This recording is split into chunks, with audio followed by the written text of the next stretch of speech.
Right, hello everyone, your British potato here, and I am buzzing. I am absolutely buzzing. Barcelona just beat Real Betis 5-3, and it was absolute chaos. 8 goals. Ferran Torres scored a first half hat-trick. Roony Bardghji scored his very first goal for FC Barcelona.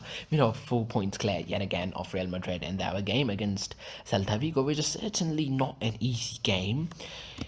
And they could drop points there, and we could be like 4 points clear of them. It would be insane. So this was peak Barcelona. Beautiful chaos. Let's break it down because this match was absolutely insane.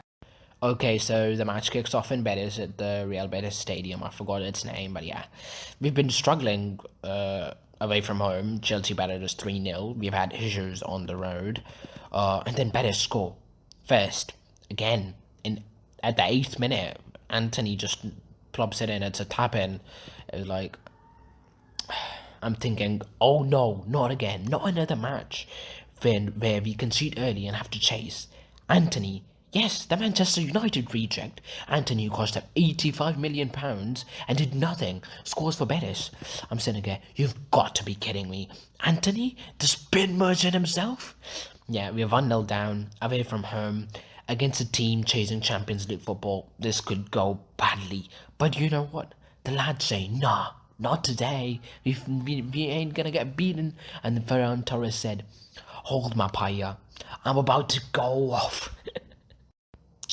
And 5 minutes later, after the Antony goal, Ferran Torres scores 1-1. It's a close range finish.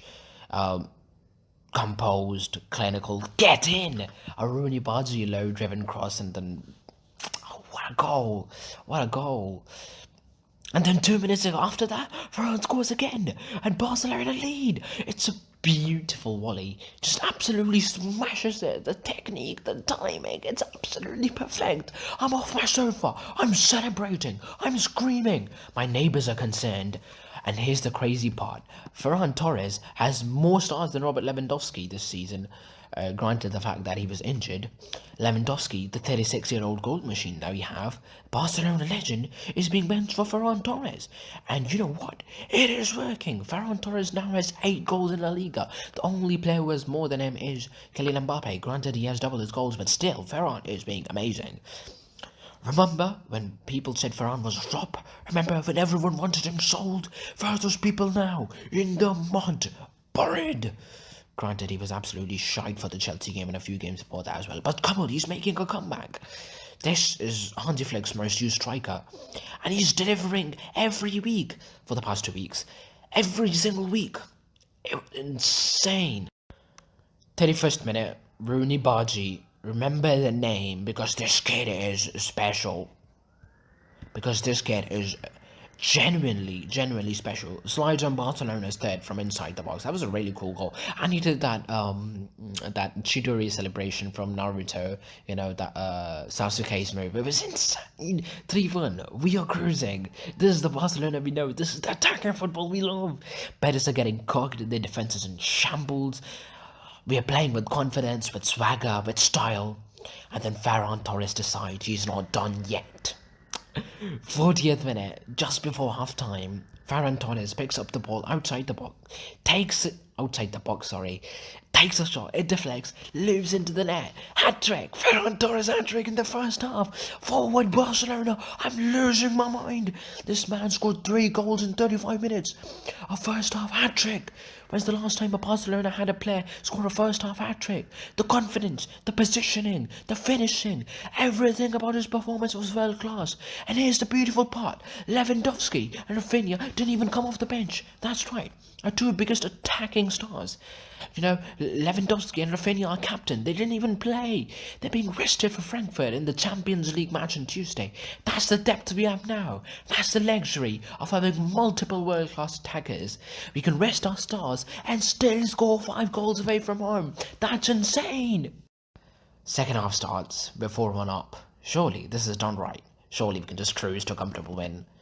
59th minute. Marcus Rashford, yes, another Manchester United player in the match, takes a shot from outside the box. The ball hits Marc Bartra's arm. Penalty. No, Betis are crying. They're protesting. Bartra's saying his arm was tied to his body, which is absolutely bullshit if you ask me. Because, like, his arm was flying up in the air. It was clearly a penalty. And they said the ball hit his body first, but still, he did block the shot with his arm. And honestly, that might have been right, but, you know, it was one of those 50-50 VAR decisions that went Barcelona's way.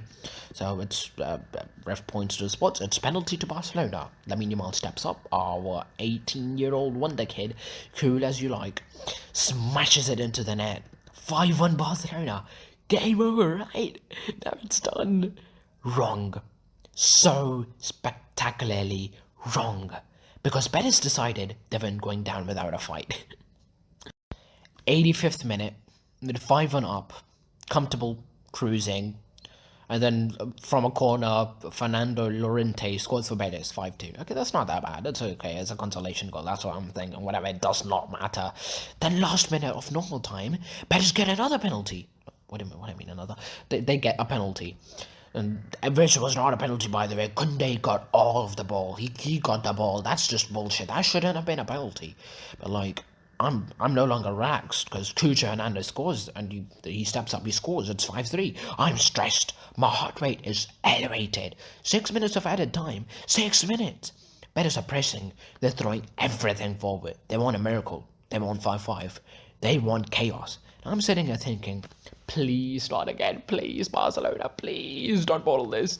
Because it's exactly the kind of thing we do. Score 5 goals, look amazing, then concede 3 late goals and draw 5-5.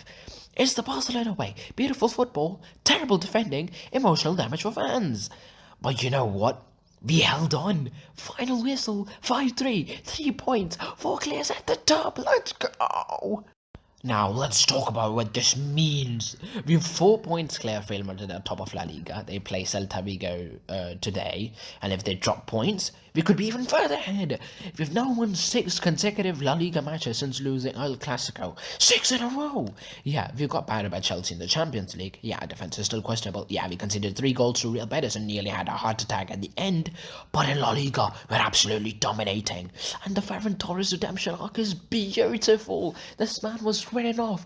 People wanted him sold. Said he wasn't good enough for Barcelona. Now he's a top scorer. He's starting over Lewandowski. He's scoring hat-tricks away from home in the first half.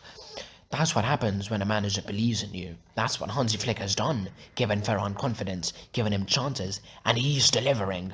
Meanwhile, Leva and Raphinha got a full rest before a massive Champions League match. Squad rotation, depth, that is what title-winning teams do. So there you have it. Barcelona 5, Real Betis 3, Ferran Torres with a first half hat-trick, Roony Bardghji with his first goal, Lamine Yamal from the penalty spot. We go 4 points ahead, like after a late scare from Betis, but we held on 3 points, 4 points clear, top of La Liga. If you're a Barcelona fan, smash that like button. If you think we're winning La Liga, drop Visca el Barça in the comments. Subscribe if you want more chaotic football rants. Meanwhile, Lewis Hamilton is probably still struggling for right now. I'm still traumatized from F1, but at least Barcelona are giving me joy. At least someone I support is winning. Right, I'm off to watch Ferran's hat-trick highlights 17 more times. This British potato is logging off while actually happy. Visca el Barça, we're winning the league!